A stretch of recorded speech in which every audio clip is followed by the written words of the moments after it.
Hello, Wootton students. My name is Josh Freedman, and on today's COVID CareVid, I'm going to be interviewing Miss Lange, one of our Spanish teachers. Miss Lange, how are you today? I'm pretty good. How are you, Josh? I'm doing well. So, to start off, what are some hobbies that kept you busy over quarantine? I've been doing quite a few different things. I've been doing a lot of cooking and baking. I have also been spending a lot of time with my new little baby Theo. We've been going out on walks and playing with the dog.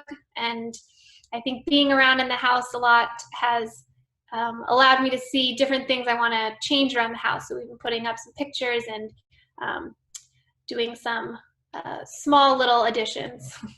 That sounds nice. Are there any activities that you recommend students do during remote learning? I think what I would suggest would be, I think since students can't get together with their friends as easily now, Zooming with your friends after school, maybe so you can do homework together, watch a movie on Netflix together, share the screen. At least for my family is all over the U.S. So every weekend we set up a time to Zoom and we have a little family trivia night, and each member of the family takes turns thinking up the questions. So it's a nice time to catch up and learn things. That sounds really fun. And what do you expect of students as they take a language course virtually this year?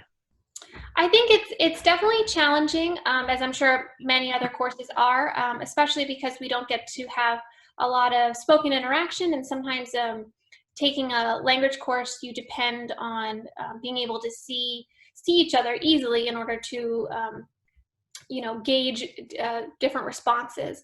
So I think that is definitely tricky. So what I hope any students and my students as well is that I want them to practice the language outside of class in any way that they can. So I tell my students they can set their phones and computers to the target language, so Spanish in my case, so they can see directions and they can see their email folders all in the target language, and it forces them to practice different vocabulary that they might see on a regular basis. They can also practice speaking in front of the mirror or their family members in the target language.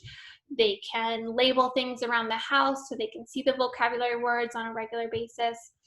And then finally, what I would love for them to do, and what we try to do in breakout rooms as well, is Zooming with their friends within the class and enforcing a rule that they can only use the language that they need to learn for class.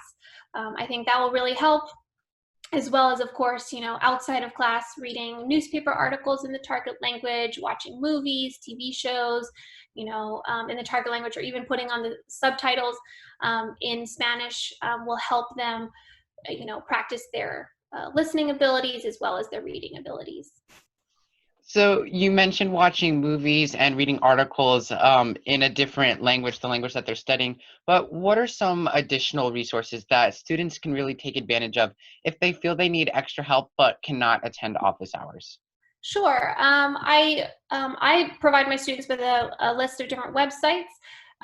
So, at least for Spanish, I can recommend to my students that they check out. There's some really good grammar sites like Study Spanish and conjuguemos.com, newspaper websites like El País, so they can learn about different Spanish-speaking cultures around the world, and of course practice their comprehension skills, as well as listening comprehension. Some of those websites also have videos. Our honor societies will also be starting up some virtual tutoring hours, so we will be getting that started pretty soon, so that students can go to that opportunity if they need to outside of class to get some extra help or just to practice speaking. And also, I found that students also enjoy downloading the app Duolingo for some like fun daily practice of the target language in a sort of game format. And last but not least, do you have any advice for students during these unprecedented times? I think it's definitely challenging, and I think the way that I look at it, and I would advise my students to look at it, is to always try to put a positive spin on things, and it will help sort of from getting too overwhelmed.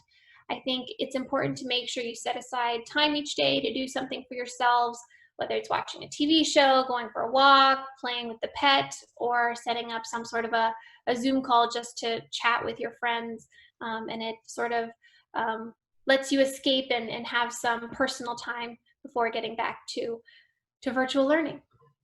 Great. Well, thank you very much for your time and for being a part of COVID CareVids. Thank you so much, Josh.